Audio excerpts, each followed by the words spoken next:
Hello, everyone. Welcome to another episode of Rhea Hope, the talk show and podcast with your hosts, Rhea and Leslie. Hello. Hope everybody had a beautiful Friday and Saturday. It was gorgeous yesterday. It I rained know. a little bit, but I know. it's always important to get out and get some of that good natural vitamin Yes. D. Yes. Yeah. So how was your week? It was good. I'm in training. I switched to a new job. Okay. I'm excited about it. Training is a little different. So congratulations on the job. Thank you. I think I'm gonna like it. Yeah. It's always a blessing. Mm-hmm. Yeah. What about you? It was good. We had our event. Leslie and I had our Afraid No More Part 2. You cannot hear what you hide at way down yonder. Beignets and coffee.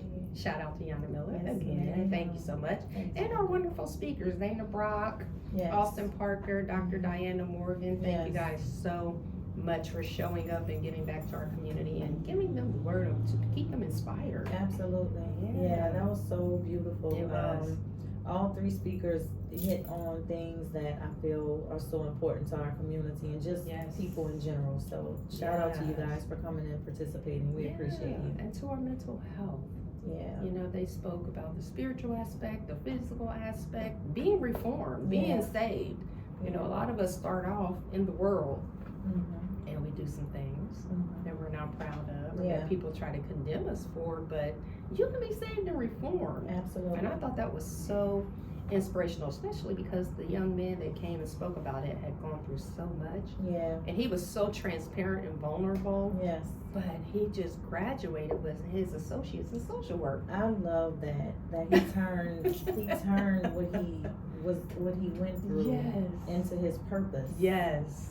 And so now he's gonna go out into the world and help so many people that either have gone through what he's going through or is going through it right now. Absolutely. So shout out to you, Dana. Yes, congratulations again. So today, Leslie and I have the honor of speaking with Quanishia Gibson from the Daughter's Den. She is here to talk about Black women and girls' mental health. Now let me give her flowers. Yes. Because this beautiful young lady, if you want to see her face, you can watch us on YouTube. Beautiful young lady, but she is an LPC intern at Victory Mental Health Services here in Columbus. Enjoys working with couples, families, and individuals on relationship issues, family dynamics, self-worth, self-esteem, depression, stress, trauma, emotional abuse, and other mental health issues. She received her Bachelor of Arts from the University of Toledo. She has a Master's of Arts in Counseling from Geneva College with a specialization in marriage and family therapy. She's also the co-founder of nonprofit The Daughter's Den, intergenerational healing space for Black women and girls. She's a member of the Ohio Counseling Association as well as the American Counseling Association. Her approach to therapy is real, it's holistic, and it's integrative. She hosts training in trauma support, psychological first aid, and Gottman methods for couples. She believes in helping clients embrace a more holistic, which is mind, body, and spirit, approach to mental health for a better lived experience. Welcome, Quanishia. That's so impressive.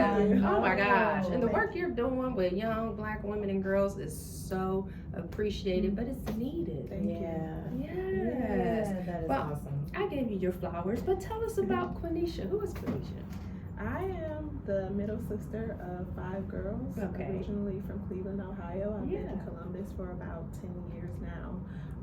Mom to an 11-year-old named Jonah, rambunctious, Hi, Jonah. all the things. I enjoy art. I enjoy expressing myself through dance. I enjoy a lot of things, but now that I have transitioned into the mental health space from the digital marketing world, I'm just finding my passions all over again and really enjoying. Well, I met you. Leslie was a speaker at one of your events, February 29th. Yes. You had an event, Growing Up Black Girl. And of course I had to come out and support my PNC, as she calls it. I had to come out and support her, but when I got there and I heard the speakers and I seen the interactions, I knew I was supposed to be there. It was healing for me, for someone that's been in this healing process for more than 2 decades.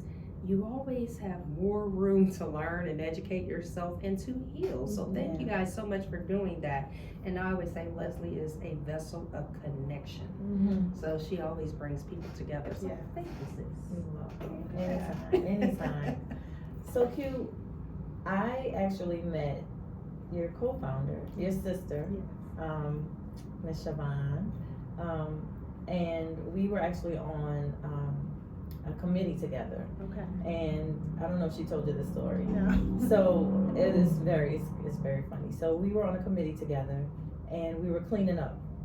And I happened to walk over and I was like, do you need some help cleaning up? And she was like, yeah, you can grab some stuff. She's a little bossy. So she kind of bossed me around and told me what to do. I was like, yes, ma'am. And so as we were walking to her car, I don't know how I mentioned something about our nonprofit. And she said, oh, well, I have a nonprofit too. We need to connect. As we're putting up stuff in her trunk. Wow. Like no eye contact whatsoever. We're just putting stuff in her trunk. And so the next day, that night, I think we connected, exchanged numbers. And we talked the next day and set up something at the restaurant way down yonder. And she came, we literally talked for 2 hours. Wow. And so this has actually been something in the making for quite some time for you guys to connect with us. Because we definitely see a connection with your nonprofit and our nonprofit. And being in the community and helping, mental health is something that's very important, obviously, to us as well. So kudos to you guys for doing what you're doing too. So I just want to kind of give you a little background if you didn't know. So can you tell us about the Daughters Den? How did it get started? Yeah, so it started during the pandemic, 2020, when everyone was kind of isolated from community, going through depression, going through anxiety, just, the fear of what might happen by way of the pandemic. And so we came up with an idea to gather together Black women and girls just around the topic of, friendship, camaraderie, family, but also we knew that we needed that intergenerational piece because so many people were now trapped inside of homes with family members who they may not have the best relationships with. So how are we teaching you all to cultivate better relationships with the people you love, with your mothers, with your grandmothers? And so this idea of the Daughters Den really just came from our background of growing up 5 sisters all in the same house, our mom, stepdad. It was just kind of already in us, but that initial event was a kickoff, a virtual kickoff for over 200 plus people online, where we hosted doctors, mental health practitioners, just a variety of people who put on different workshops that folks were able to go to and kind of connect with individuals throughout, the pandemic. And it has just kind of taken off from there and continued to be consistent in that way. Wow. That is awesome. So you guys just sat around and said, I think we should come up with a nonprofit because people are isolated and pretty much.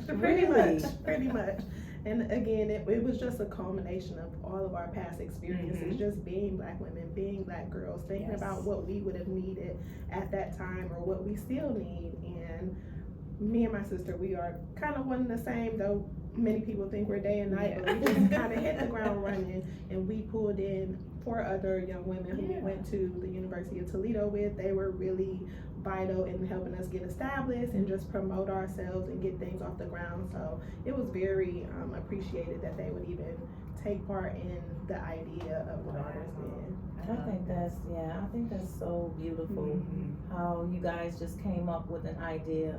The pandemic was hard for a lot of people. So the fact that you guys took something that was so traumatic for so many people at that time and said, you know what, yes, this is rough on a lot of people. How can we turn it around and make something good out of it? I think that is something to be commended. Absolutely. Because people weren't in that mindset. It was a survival type mindset, being isolated and not really knowing what to do.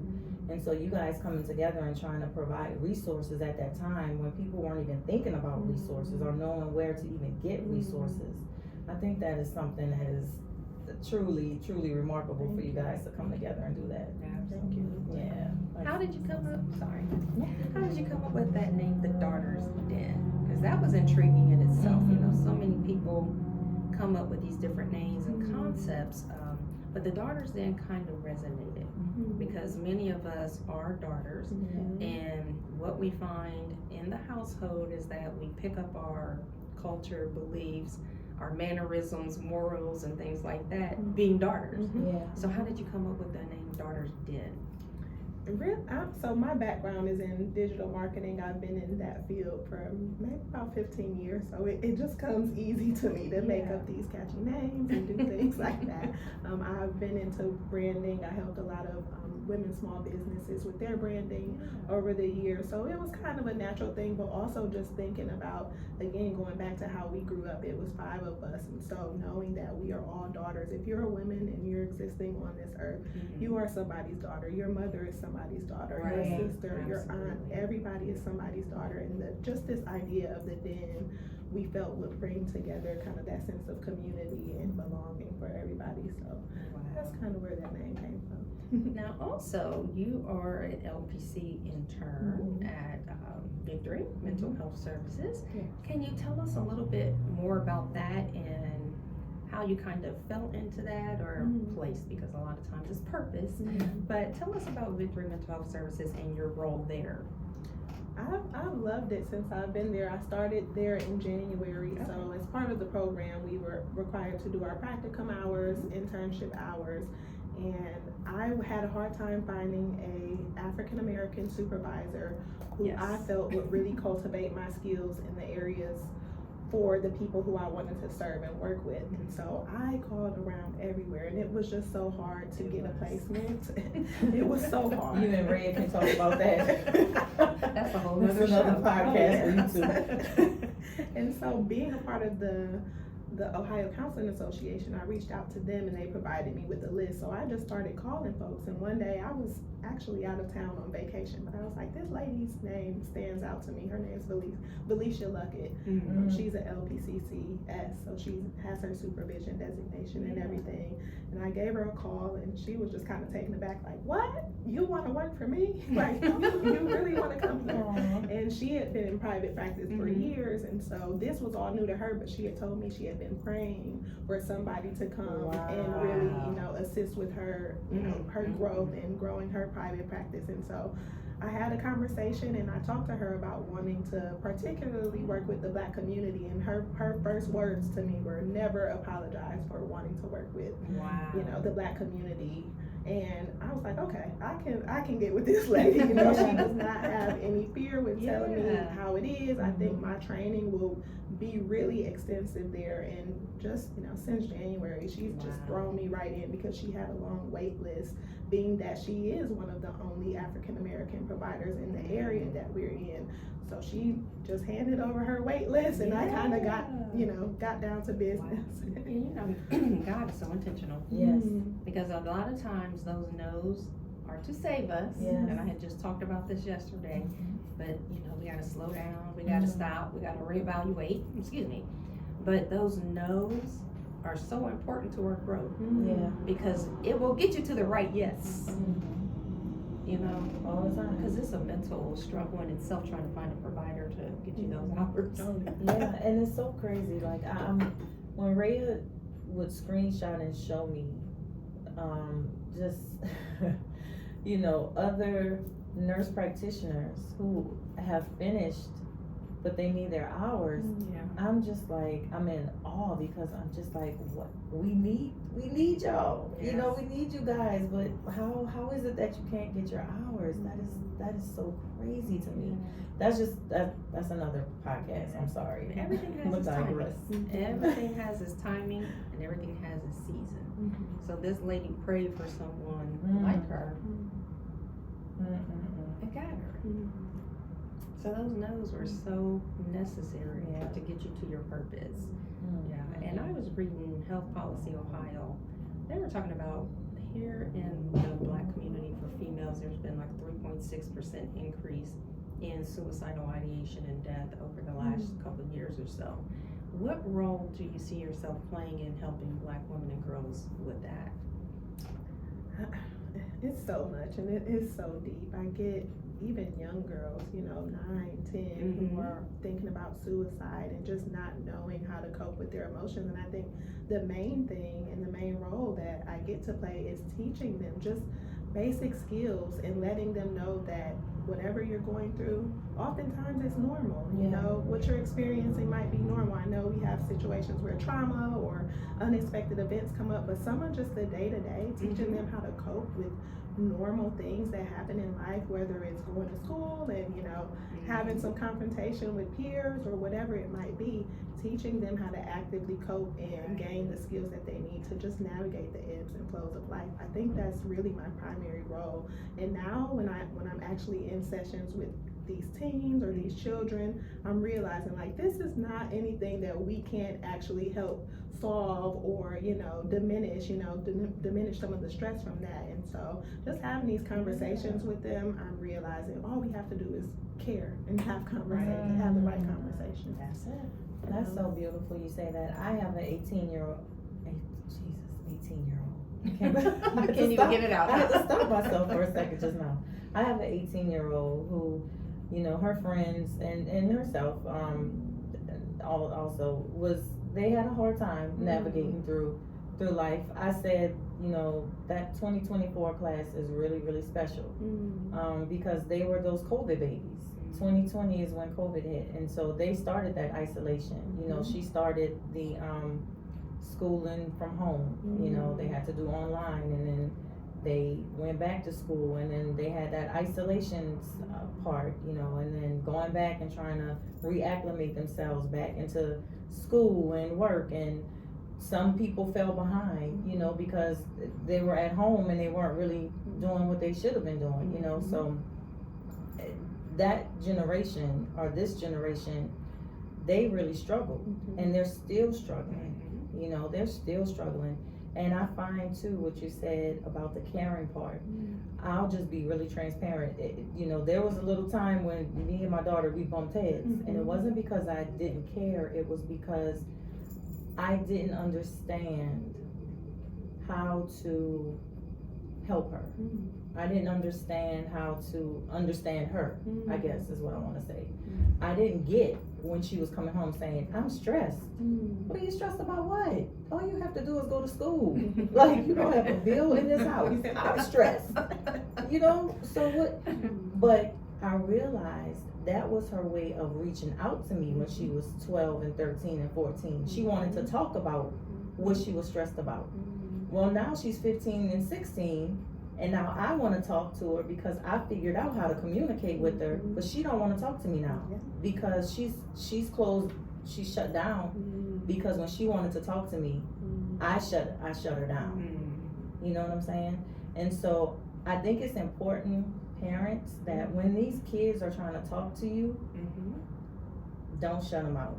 Don't do what are you stressed about? Don't just let them say what they're stressed about. I see so many times on social media, people say, oh, this is a soft generation. This is, they're weak. They can't, and they're different. They're just different. They grew up in a time with cell phones. We didn't have cell phones. We had pay phones. They're exposed to so much stuff that and I remember talking to Rhea, like, Rhea, what can we do? I got so emotional, I was like, what can we do to help these babies? And then I had to sit down and think about it, like, they have so much access to stuff that we didn't. They don't play outside like we did because they have, PlayStation 1, 2, 3, 4, 5, 6, and 7. We didn't have that. We only had one Atari or a Nintendo. And a Nintendo. And you had to split it with everybody in the neighborhood. So I love that you said it's not anything that we can't fix. I love that because we can fix it. The suicide ideations that Rhea touched on, I don't think that rate has to be so high if we just listen and care a little bit more and not dismiss our kids. I agree. Because once we dismiss them and they feel like they don't want to talk, when we get ready to talk to them, that's a wrap. They're like, I'm done. Yeah, I'm done. And I worked in a couple of facilities here in Columbus, Ohio with ages 5 to 13 and then 14 to 17. And you hit the nail on the head. When I would do their assessments, it says, nobody cares, nobody listens, nobody understands. All the time. Nobody cares, nobody listens, and nobody understands. And sometimes we get so caught up as parents in what we have going on that we don't stop and make sure that our kids are okay. Yeah. You know, and I see that a lot unfortunately, I see that a lot in the single Black female households that are trying to take care of the kids, work numerous hours to get the money to take care of the kids. You know, it's like, especially in our community, we're working more hours than any other group of people. So we can put food on the table, so we can pay the light bill, so that we can get clothes and try to keep up with all these different trends and things that we see on social media. And then the kids are putting pressure on their parents to keep up with these other people that they see on social media. So we need to have some realistic conversations with kids and parents, collectively and separately, that what you see on social media and TV is not realistic. Everything is a facade, everything is pseudo, meaning that it's fake. You know, it's like a lot of the people, rappers you see, they have fake jewelry. You know, or it's rented. Or he might not have gotten that girl had he not had $5 million. You know, I mean, we need to keep it real. We need to just lay it all out there on the table. Not everybody's eating steak and shrimp. It's bad for you anyway. Not everybody's eating seafood boils. Like, let's have some realistic conversations with these kids and these parents. Don't keep up with the Joneses and the Combses and all this kind of stuff. You know, and I tell my kids, we're not faking it till we make it. We're gonna faith it until God provides us with what we need. We're not faking nothing. If you can't afford it, that means you don't need it. I like that. You know, and I had a conversation with my male best friend, and he said, you know, we have to sometimes realize that what's more important is being rich than looking rich. Come on. You know, have a rainy day fund, have life insurance, have all these other things. Don't be so flashy. You know, but I digress. Because I could go on for hours about this topic of trying to keep up. Like, just do you. Because we see it, like, it's so, it's and social media is. I get made fun of. I went to school, educated. I drive a 2008 truck, and I get made fun of. Does it affect me? No. Am I gonna run out here and buy a 2024? No. Do I want a car payment? No. Do I have to please anybody? No. Do I get from A, B, C, D, E, F, G? Absolutely. Just fine. Absolutely. Just fine. Listen, I had a night. If Hurricane Katrina would not have hit, I would probably still have my 1987 Nissan Maxima. I had it in 2005. I was driving a 1987 Nissan Maxima in 2005, and I was an LPN. I was making money. It got me from A to B. I'm fine. Oh Lord, I digress too. I get worked up on that. So, Q, back to you. I love it. So, tell us why mental health is important to you as well as the community. Again, it's just so complex. But growing up in Cleveland, we lived in the inner city of Cleveland. 5 girls, you know, stepdad who was abusive to my mom, and you know, my mom was the primary, you know, breadwinner, working full time, trying to take care of us, plus my stepdad who really didn't work or anything. So it was just chaos in the home every day, dysfunction every day, and that kind of became our norm. But on top of that, we're trying to go to school, people are outside getting murdered, there are, you know, fist fights, just some of your usual things that you see in the urban community. But now that I'm older and I've gotten into this space, I just realized, and I have so many thoughts about what types of mental health issues were going on within the community. Like just even seeing people within the community that I knew who may have been schizophrenic or may have had major depressive disorder or all these things going on that were then exacerbated by poverty and all these other things. It's just so complex and so deep, and I think I'm so interested in it, especially the family complex of therapy, because everything is just so intertwined, and the way we do kinship, the way we do family, the way we see people in our families going into the foster care agency or grandma trying to take care of you know, our cousin, and then she's dealing with her own mental health issues.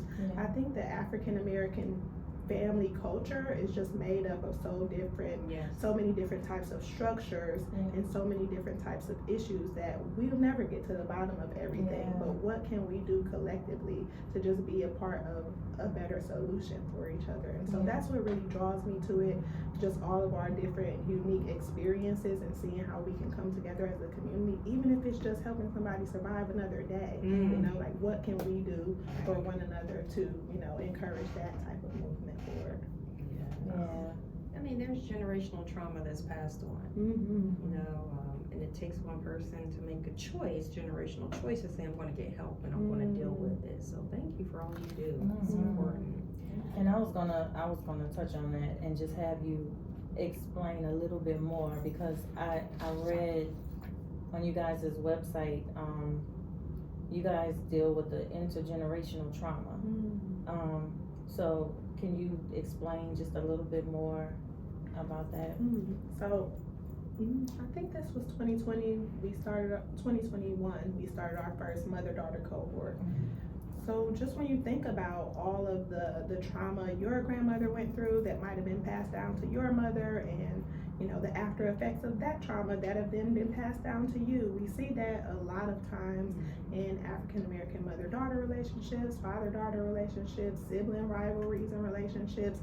So we really wanted to kind of help assist family members and individuals in having better communication with each other, talking about some of the underlying issues that are happening within the family, giving them a safe space to do that, and to gain the skills and knowledge they need to kind of break the generational curses that are happening within the families. And so we talk about different things like what happens in this house stays in this house, like breaking some of these myths, breaking up some of these traumas that we are actually helping perpetuate. That's kind of the work that we are leaning towards doing and continuing to do, and just thinking about that intergenerational aspect, even some of the sexual traumas that happen within Black families, where something might have happened with an uncle or a cousin or whomever, and now the family is against the victim, or it's just so many different stories of just family trauma that happen within the Black community. And so I think our niche is really about trying to take care of the family as a whole and help alleviate some of the mental health stressors in individuals and, you know, collective units within the family. I love it. That's so important. I love it. And Leslie and I had talked about this before, but we always say me personally, I want to start with the kids, because when kids are unhealed, they become unhealed adults that are untreated, and then they go out into the workforce, or they develop trauma bonds with other friends and things like that. So it's like victims attaching to other victims, and they're unhealed, and then they bump heads, and then the friendships kind of fall apart. And Leslie and I spoke about women that are able to be good friends because of their upbringings and their relationship that they had with their mother. And then we also spoke about women that are unable to have healthy connections or be a good friend because of the bad relationship that they've had with their mothers. And I've experienced that, where I had someone who was, their mother was kind of like their friend, so they called each other the B word and garden tools and things like that. So I couldn't expect that person to treat me any different than they treated their mother. Because if you have no respect for your mother, who am I? So it's important that the relationships we have within our households with our mothers, if it's not healed, we need to work on healing it before we can have healthy relationships with other female friends and things. I think that's important. So when you say intergenerational treatment, healing, health, that's huge. Because in our community, and I speak about this again, so many Black women are in competition with each other because that's all they know. Because they're raised that way. But if you're raised with self-love and self-assurance and self-confidence, you don't have to do that, and you can go out into the world and you can help someone. And so I wanted to touch on that part a little bit because I go out and I speak at another lady's foundation. She works with kids in elementary and middle school. And so I had talked about the differences with self-love, self-confidence, self-assurance. So I just wanted to go over that, and then I'll have you talk about it. So self-assurance is a sense of control or abilities over your character, and it's also having confidence. Self-love is a positive regard of yourself. That means you are privy to your strengths and your weaknesses, and you're kind to yourself and not just other people. Self-confidence is trusting your ability to make qualities that stand out within yourself, or to have good judgment about yourself and the things that you do. Your self-worth means you're good enough and you're worthy of love. Self-reflection means you evaluate your emotional and your cognitive and behavioral inner self. I like to do this with journaling. So I tell girls all the time, self-reflect. Anytime you have an argument with someone, what did you do in that moment? What could you have done differently? Were you right? Because sometimes we're not right. We're not always right. Nobody's perfect. So you have to self-reflect and say, could I have said something a little bit different? Could I have done something a little bit differently? Self-care is promoting your happiness and your well-being. Self-awareness means you understand your thoughts, your values, and your beliefs. Self-esteem means how you perceive yourself outside of other people's opinions. So I wanted to break down those differences because those are the things that I teach the little girls when I go and I speak, and I tell them how to give a compliment, but also how to receive a compliment. That's important. So I have them practice giving a compliment, and then I will have a girl in front of them give them a compliment back, and I say, tell her thank you. I received that. That's good. And so I came up with these 6 S's, which is stand up, shoulders back, straight head, smile big, speak clearly, and be self-assured when you are affirming yourself. So I just wanted to touch on that because you work with these little Black and brown girls and women. So when you are out here advocating for these Black girls, what are your gems or your tools that you can give to our listeners that they can use for themselves, but also for their family members, for their daughters? Yeah, I think affirmations go a long way. And it's funny because I went to a conference with my mom last year, and they asked people about their insecurities and asked if anyone in the room was insecure, and I stood up. But I wouldn't normally stand up because I felt like I had been confident all my life. Anything I set my mind to, I could do it. But I went through an emotionally, kind of psychologically abusive relationship with my son's dad, and just dealing with that. And so I realized over time, just my sense of self-confidence, my self-esteem, all that had really been broken down bit by bit, like in small little bits. And so when I stood up, they had me look into my mother's face, and we had to say an affirmation to one another. And I just bawled my eyes out. Like, I just cried because I never one thought about it that much, or how much of an impact, those words just had on me. The words that I was taking in over the years had on me, but also just to hear myself speak positively of myself out loud. I was like, I've never done this before. Like I never just verbally said, I'm beautiful, I'm this, I'm that. I never said it out loud, though I subconsciously believed it, but also there were a lot of insecurities from just dealing with that relationship. And I think affirmations go a long way. Having people write out, what do you think is great about yourself? What are some of your gifts? What are some of your talents? Some people never take the time to sit down and explore that, or you have mothers or fathers or friends who are constantly tearing you down and making you feel like you're inadequate or you're not enough. So how can you begin to cultivate that sense of self-worth for yourself, despite what anybody might say? Because you're going to get out in the world and you're going to have, coworkers or bosses or whomever who might try to tear you down. How can you cope with that on your own? And I think just being able to look within and to go internally and get, your sense of self-worth from God and from yourself, find something within to hold on to, because people will try to tear you down. Yeah. And we talked about this on one of our other podcasts. It's like I had learned self-love within my household. But then when I got out into the real world, they said, you're not good enough. Well, mommy said I was. But the world would try to tear you down, and it's not something that's within you, but something that's within them. And so we have to teach our little boys and girls that what other people think about you, that's their problem. Be confident, be bold in who you know God has called you to be, and who your parents are raising you to be. So I think that's important. And that's the hard part, because we can instill everything, all the love, we can smother them with so much love, but the world is so cold and mean when they go out. It's so different. It's so crazy. My daughter just told me, we just had this conversation yesterday, and she was like, Mom, I have more guy friends. She's like, I want more girlfriends. And I was like, you don't feel like you have enough girlfriends? She was like, I have girlfriends. And so she kind of named her friends. Yeah. And so she was like, but I want friends that's like me. Like, I want friends that I feel understand me. And she was like, but I feel like I have more guy friends. Not guy friends that like me, but just guy friends that accept me. And she was like, I feel like that because girls are so judgy. Like, I feel like I can't be myself around them. And I feel like I could just be myself around guys.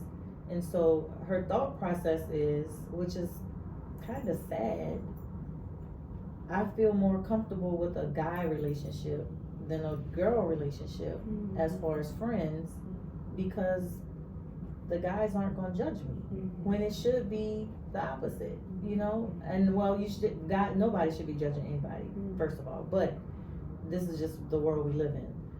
But you would think that the girls would connect more with the girls, but since we are in the world that we live in, I can't shield her from going out and meeting people and the girl telling her, I don't like your hair, because that happened to her at school. My daughter was really quiet, and somebody told her, I don't like you. She was like, why? Because you're too quiet. And she was like, oh, okay. Well, this is me, so you're just not gonna like me. And I was like, somebody really told you that? Right. They don't like you because you're too quiet? Like, who says that? So I can instill in her all day, like, you're beautiful, and yes, you're an introvert, but people don't know the other side of you, and try to talk to people and try to open up. But when she gets in the world and people tell her, I don't like you, that's so hard for a parent, and it's even more harder for the kid, so I know you said the affirmations, but what is there, are there any other like nuggets or tools a little deeper that we can give the kids?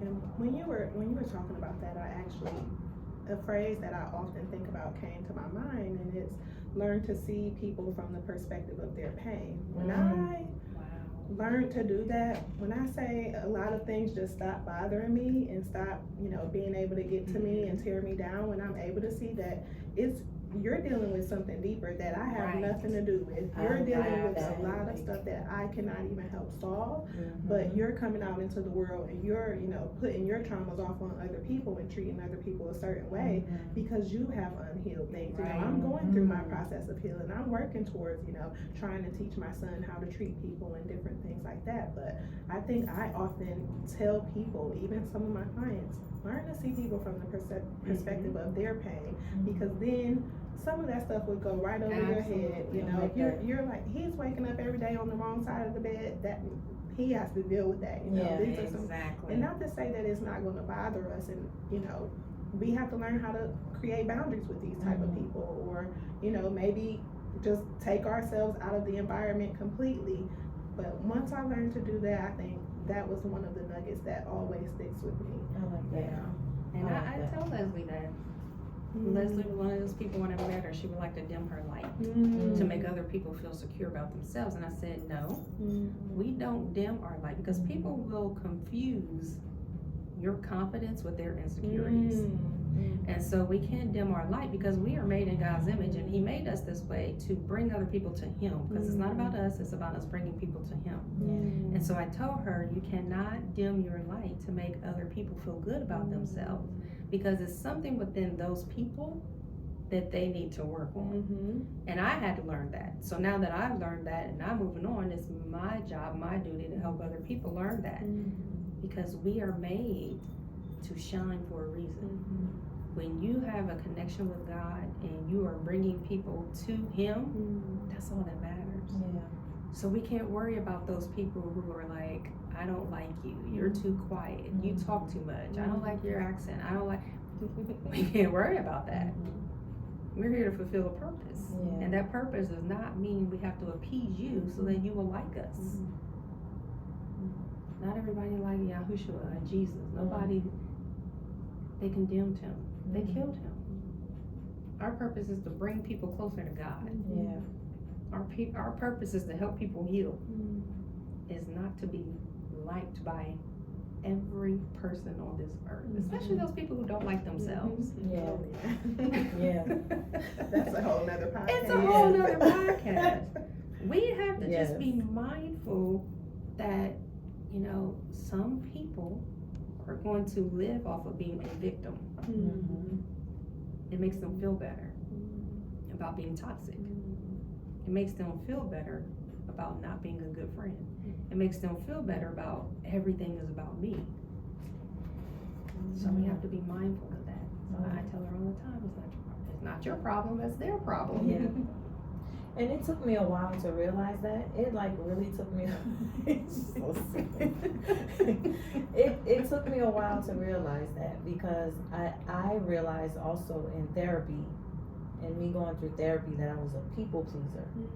And so me being a people pleaser, I didn't want to come off as, I felt like if me dimming my light for other people, it was because I didn't want to come off as I wasn't like being acknowledging the other person. Let me just say that. So, you know, even with the way I would dress, sometimes, like I would kind of dumb down how I would dress, you know, because the other person may not have the type of clothes that I would be wearing. So if I wanted to wear like a cute little dress and I knew the person didn't have it, I would just wear jeans, even though I wanted to wear a dress. And we wore all black. And I would wear black. We wore all black because we wanted to diminish ourselves, and we wanted to blend in. I went through that depression where, I really didn't want to stand out. If I had to go anywhere, I just wore black because I wanted to diminish myself. That was the thing. Now I'm living in color. That's right. I'm living in color. She got me wearing pink. And you look good. Got me wearing pink all the time. But that was it, not wanting to stand out. That was definitely it. So really quick, I want you to talk about I know you kind of touched on the mother-daughter cohort. You guys also do Den Talks. Talk about that. So Den Talks they used to be monthly, but now they're a little bit more sporadic, as you know, our structure has kind of changed, but they're really on a variety of topics that are intergenerationally based, but they are led by licensed mental health professionals. We will bring in, you know, therapists or social workers, different types of professionals to actually teach the skills to individuals who are in the classes. And a lot of the times they're virtual. We've had a couple of them on ground, but most of the time they're virtual. And we've had things from learning how to deal with the child support system. If you're going through, you know, struggles with your significant other or your former significant other, learning how to communicate with a person in your family, mom, dad, whoever it might be, and practically being hands-on and learning those skills. So these Den Talks are really just for folks to actually learn the coping skills that they need to, learn the skills that they need to without charging them what they would typically be charged in a therapy session, or having to utilize insurance or pay for those sessions. They're always free, and then we compensate the speakers or whoever might speak. I love that. I love what you guys are doing. You guys also do Zen in the Den. Yeah, so Zen in the Den is more so art therapy, teaching individuals, especially in the Black community, what self-care looks like, what art therapy, music therapy looks like. Oftentimes we have engaged in it over, the course of our lives, but we don't put words to it. We don't know what that actually looks like. So even telling some of my clients now, I'm asking young girls, how do you do self-care? And they're like, well, I don't do any self-care. I'm like, well, do you listen to music? Okay, so that, that is a form of self-care. Are you a dancer? Do you cheer? Whatever it might be.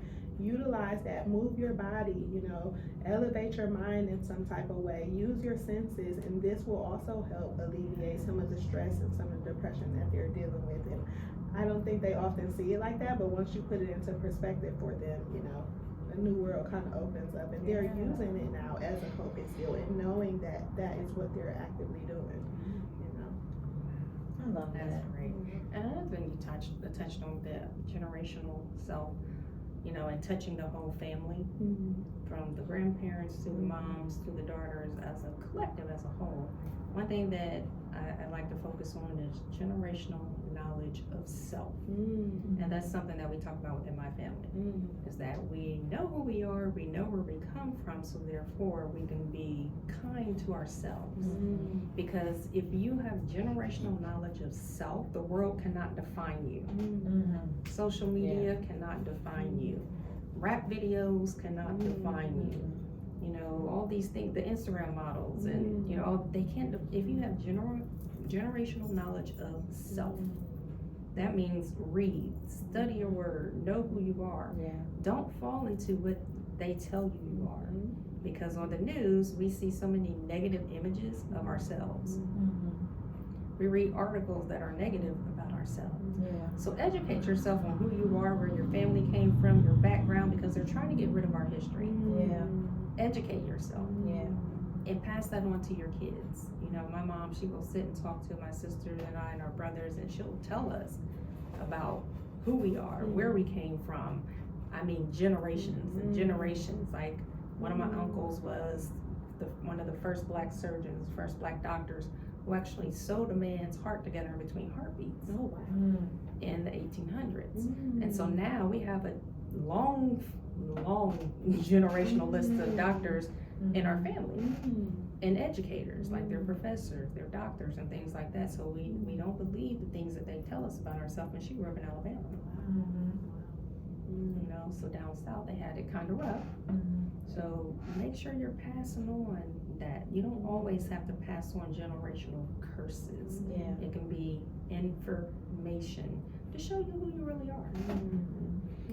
And I think that is so important, because I think about just going back to African American culture and history, just the art of storytelling. I think we lose that so much, and that's one of the things that we try to do with the daughters. Then even having Leslie on panel, being able to sit around like a group of women and to hear stories, to know that you're not alone in your journey, to know that everything is just not unique to you, but also to be able to have those generational histories passed down, and to be able to take some gems and wisdoms from other people. And I think that is just a part of Black culture, this art of storytelling, and I just find it to be beautiful. Yeah, that was nice. Thank you so much for that. I appreciated that. You have anything? Well, how can people contact you? Do you have any other upcoming events? Because your events are so inspiring. So I definitely will be at the next one. In June, we are doing, I believe it's with Uplift Her. It's Okay. part of the African American Male Wellness Agency. Yes. But we are doing the women's wellness event with them. So we'll have a table or a booth there Okay. and be there for the full day, operating under the Daughter's Den. And then we have a few den talks coming up, like Leslie mentioned. Okay. So August, September, all throughout the end of the year, we'll have consistent den talks. And we are also in partnership with Lead the Way Learning Academy, so we utilize their space. We're able to, convene there and kind of get everybody together there. And so, that's something to look forward to for end of year. And I can be contacted at Victory Mental Health Services of Columbus. My email is Quanishia@victorymentalhealthservices.com. If you're in need of services, I take on children from 5 all the way up to women who are 55 plus. Couples, families. I get a bunch of families coming into my small little room, so I'm like, I'm gonna have to expand at some point. But also the Daughter's Den. We're on social media at the Daughter's Den on everything, and thedaughtersden.org. That's awesome. Do you, just kind of circling back really quick, how often do you guys do the mother-daughter cohort? So we did it once per year. This year we didn't get a lot of inquiries for it, so we're trying to postpone. And now that I am working at Victory full time, maybe recruiting some women who might benefit from the services through that, but also finding new ways to recruit individuals, because a lot of our families who did the prior cohort were virtual, and then we had kind of a culmination brunch down in Cleveland with them, kind of like a graduation type ceremony with them in Cleveland. But yeah, it's typically annual. I think we might roll it out again toward the end of the year and see who all might bite. But yeah, Please do. Yeah. Leslie and I will definitely push that. Yeah, let us know. And if there's anything we could do to help you guys, I think what you guys are doing is fantastic. I still can't get over that you guys started it within COVID. Like that is that's so amazing to me. Thank you. That in the midst of something that was so horrible for a lot of people, you guys sat down and came up with the Daughter's Den. And turned something that was so just traumatic for a lot of people again, and made something so beautiful for people now. That a community, it's now a community. People can now, you have free services where people can come to you, and you guys are teaching people how to navigate through systems where people would have to pay for that, and not everybody has access to services like that. That's what Rhea and I are a resource foundation as well, because we realize people just don't have access to services, so I just think that is so beautiful what you guys are doing. I appreciate it, connecting with you ladies and getting to meet you all at the panel event. It was just, well, I know Leslie came to we had a Girls Giving where we honor mental health advocates and mental health professionals in the community in November, and Leslie was there, and Dr. Rhea wasn't able to make it, but we honored you as well. And so I stood in her place. It's just been a pleasure. Life has been in shambles. We're gonna get it together. I texted her this morning like, my life is in shambles. But your life is not in shambles. I know, like we're gonna get it together. Gotta get it together. But that's why the Daughter's Den and things like that is so important. Because we never stop having trials and tribulations. No. We never start. I had a self-doubt moment earlier this week. And I had to text my PNC, my partner in crime, and I'm like, I'm having a moment. I'm having some self-doubt moments, and she had to talk some life into me and reiterate what God had already said about me and what we were supposed to be doing. So, thank you. And the Daughter's Den is so important because, you bring a space for us to come together and feed off of each other. Speak life into each other. Speak purpose into each other. So, thank you so much for that. It's so we will definitely be getting with you so we can do some collaboration. So I'm going to give you the Bible verse of the day, but before I do that, I want to remind everybody that on Monday, May 27th, we have our Memorial Day Mental Health Make It Work Dance Fitness Party at Work Dance Fitness. It is in Gahanna at 358 Hamilton Road in Gahanna, Ohio 43240. We have the beautiful Kenya Workday, who will be your Zumba instructor for the day. This class is absolutely free. Reyes Raise a Light Foundation is sponsoring this event, so we want you to come out. We want you to release. Yes. We want you to connect with some other women. We want you to network. We want you to leave it all on the dance floor. You know, movement and mental health go hand in hand. You feel so much better after the class. I mean, you might be a little sore, your knees might be a little creaky, and your back might be a little sore, but it's so much fun. It's so much fun. And dancing is such a big part of our community. It's a big part of our healing, and it's a release, and it's self-care. As you mentioned, do something for yourself. Leave it all on the dance floor. So our Bible verse of the day is going to be Psalms 46:5, because it says, Yah is within her, she will not fall or fail. And we're going to speak that over ourselves. We're going to speak that over our sister to the left and to the right of us. We're going to speak that to any woman that we meet that's a stranger, because everybody has a story. Everybody is going through something. And I don't care if they give you attitude, pray for that woman. Speak life into her. Psalms 46:5, Yah is within her. She will not fail or fall. Let's practice that with each other, with ourselves, with total strangers. Let's start to speak life into our sisters and our brothers in this world. Amen. And you can connect with us at Reyes Raise a Light on Instagram. It's Reyes Raise a Light _FDTN. Facebook is Reyes Raise a Light Foundation. You can email us at connect@reyesraisealight.info, and our website is www.reyesraisealight.info. And Leslie will give us the word of the day. Alrighty, so Psalm 71:20-21 says, You have allowed me to suffer much hardship, but you will restore me to even greater honor and comfort me once again. We all face setbacks in life that we don't understand. When we go through loss and disappointment, it's easy to get discouraged and think this is the way it's going to be. But our Elohim is a Elohim of restoration. He doesn't keep us from every challenge. But in today's scripture, he promises that although he allows us to go through hardships, he will pay us back for the wrongs and restores what was taken away. The suffering is a setup, not to make you miserable, but to restore you with greater honor. Elohim never brings you out the same. He makes the enemy pay for bringing you the trouble. When you're in tough times, remind yourself that the loneliness, the bad break, or the anxiety is not how your story ends. Greater is coming. Greater joy, greater strength, greater relationships. The setback in your finances didn't stop your purpose. Greater opportunities are coming. The enemy meant it for your harm. Elohim is turning it to your advantage. Hallelujah. I love it. You know, I look forward to your words of the day. If I could read them without my glasses. Borrow mine. But I love it so much. Thank you so much to Quanishia Gibson from the Daughters Den and from Victory Mental Health Services. Please, guys, follow her.